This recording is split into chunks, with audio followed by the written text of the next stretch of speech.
Now, I think this is the example. Again, simple salary structure, basic DA, HRA, conveyance allowance and commission, 8,000, 2,000, 4,000, 4,000, 4,000. The monthly gross comes to 22,000, right? And the PF employers contribution, 1,200, ESI employers contribution, again, 325, I have put it as 325. And the bonus reckoned for is 20% at the rate of 20%. It is on basic and DA, so it works out to 1,000. Don't mind the amount. This is more to explain whether we should consider monthly gross 1 as the total remuneration or monthly gross 2 as total remuneration. We are discussing on that point, so don't mind about the other quantum, right? So assuming that it is gross 2, that is gross 2, I have mentioned as 24,300 on your right side, because this 325 ESI contribution, employees contribution towards ESI, that is not mentioned there in the exclusion class. So I have not taken it into account. So 22,000 plus 1,200 plus 1,400 bonus. These three components alone I have added, and the total comes to 24,600. Again, if this is considered as total remuneration, right? Because they have mentioned it as the classes A to I, that includes ESI and PF also. A is bonus and PF also. Bonus is A, class A, and PF is mentioned in class C, right? So this 24,600 becomes the total remuneration. So the 50% of which is 12,300, right? Here basic and DA alone, because HRA is excluded, conveyance is excluded, commission is excluded. So inclusion portion is only basic and DA, that comes to 10,000. So 10,000 is less than 12,300, that is less than 50%. So the sum of excluded components, that becomes 14,600. So total 24,600 minus this 10,000, that gives you 14,600. So salary structure is not in line with law. If we consider this monthly gross 2 as the remuneration, so this is not in line with law. Number one.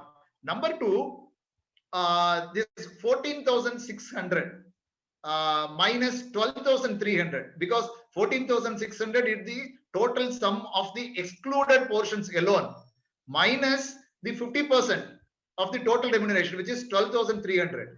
So the difference becomes 2,300. This 2,300 already has some PF quantum in it, because this 14,600 has some PF quantum. After deducting 12,300, again this 2,300 has some PF quantum. If this is now, this is the shortage amount, though, so this will be assumed as part of wages. So this will 2,300 will get added to the 10,000, which is basic and DA. So which means 12,300 will now become the salary. Again, PF will be paid on 12,300, but this 12,300 has already in it some PF portion. So this will become PF on PF. That is the reason I am saying, though there is a room for interpreting in such a fashion to include bonus and PF contribution in the to arrive at the total remuneration, subsequently the actual wage portion. But if we include this indirect cost, then we may end up with paying PF contributions again on PF. I don't think that is right in any way. So that is the reason I would suggest it should be ideally monthly gross, right? So whatever is paid on monthly basis, gross, I think that is to be considered as total remuneration. Whatever is excluded, we will exclude. Conveyance excluded, HRA excluded, overtime allowance excluded, commission excluded. We will exclude that. Based on that, then we will arrive whether it works out to 50% or not. If we add PF contributions as well as bonus, because a kind of slightly the wordings are slightly misleading in the proviso. If we do that, then we may end up paying PF contributions again on PF. I think that may not be considered right. Then I think the queries still will continue. I think 2 or 3 more slides are there. What is this wage code? What is the idea for its implementation? From when this would be effective? Again, I think we have discussed multiple times, not in this session, even prior sessions we discussed on this. See, Again, the idea is to reduce the number of legislations. We have a lot of legislations, particularly in the labor domain. Now, whatever central laws available, right, out of that, 29 laws are now getting subsumed into just 4 codes, of which code on wages is one, right? And the idea is currently it is likely to be implemented from 1st of April 2021. But I'm not sure. As we discussed, yes, the unions are maybe protesting, and there are certain requests for postponing the implementation. I'm not very clear what exactly the central government is going to decide, but their idea is to bring it maybe from 1st of April 2021. And whether this wage code will replace all the old definitions under labor laws like PF, gratuity, bonus, yes, definitely. So once these codes come into effect, all the other existing laws will get automatically repealed. And is there any ceiling like what is now for employees pension scheme 15,000? Yes, the ceiling will continue, right? 15,000 ceiling for PF will continue, pension it will continue, and 21,000 ceiling for ESI will continue. But with respect to bonus, now powers are given to the appropriate governments to fix ceiling both for eligibility purpose as well as for calculation purpose. Currently, it is 21,000 and 7,000.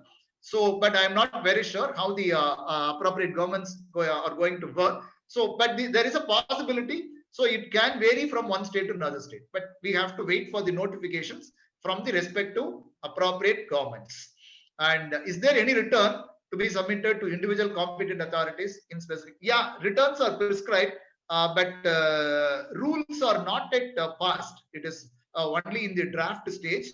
Rules, the registers or returns and registers are prescribed under all the 4 codes, but with respect to code on wages, the return is not prescribed, right? I'm not very sure the code on wage, if we go through the provisions of the code, there they have mentioned that there will be a return prescribed through the rules, but in the draft rules, I couldn't see any format prescribed or any return mentioned in the draft rules. I'm not very sure whether this will be out in the current form or there will be any change in the draft rules. Right? We have current as of now in the draft code on wages rules, there is no return mentioned.